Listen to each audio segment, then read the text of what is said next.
নমস্কার বন্ধুরা, আজ আমি রান্না করেছি পেঁপে দিয়ে রুই মাছের ঝোল। দেখো কি দারুণ লাগছে দেখতে। এই যে এখানে মাছটাকে ভালো করে ধুয়ে নিয়েছি, এখানে নিয়ে নিয়েছি পেঁপে। এই দেখো পেঁপে,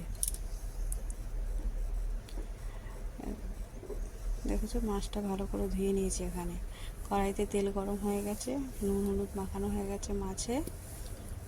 এবার একে একে এই যে কড়াইতে দিয়ে দিয়েছি। দেখো এভাবে সব কটা মাছ আমি কড়াইতে দিয়ে দেবো।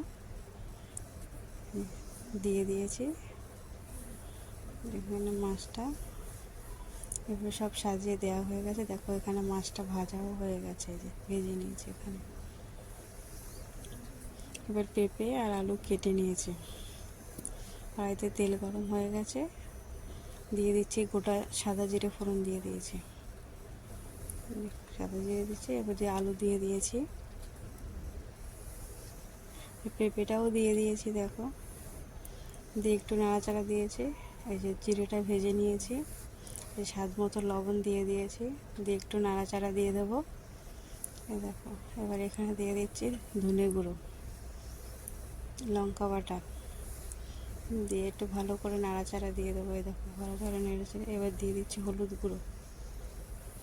হলুদ গুঁড়ো দিয়ে দিয়েছি। দিয়ে ভালো করে মশলাটাকে একটু কষিয়ে নেব।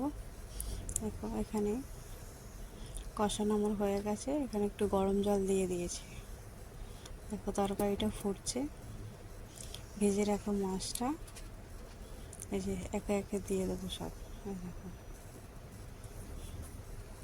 সব কটা মাছ এভাবে দিয়ে দিয়েছি। দেখো দিয়ে একটু নাড়াচাড়া দিয়ে দেবো। দেখো নেড়ে দিয়েছি। এবারে এখানে দেখো হচ্ছে গিয়ে জিরেটা যেটা ভেজে নিয়েছিলাম হালকা, জিরে গোটা গরম মশলা সেটা এখানে বেটে নিয়েছি। তরকারিটা অনেকটা হয়ে এসছে। এই যে দেখো এই বাটা মশলাটা দিয়ে দিয়েছি। তরকারির কালারটা দেখো কি দারুণ হয়েছে, দেখতেও দারুণ হয়েছে, খেতেও দারুণ লাগবে। এখানে ধনেপাতা কুচি দিয়ে দিয়েছি। আমার তরকারিটা হয়ে এসছে। তোমরা বাড়িতে বানিয়ে দেখবে, দারুণ লাগবে খেতে এটা। ভিডিওটা প্রথম থেকে লাস্ট অবধি দেখার অনুরোধ রইল। দেখো দেখতে কি সুন্দর লাগছে, খেতেও খুব সুন্দর লাগবে। দেখবা বাড়িতে বানাবে।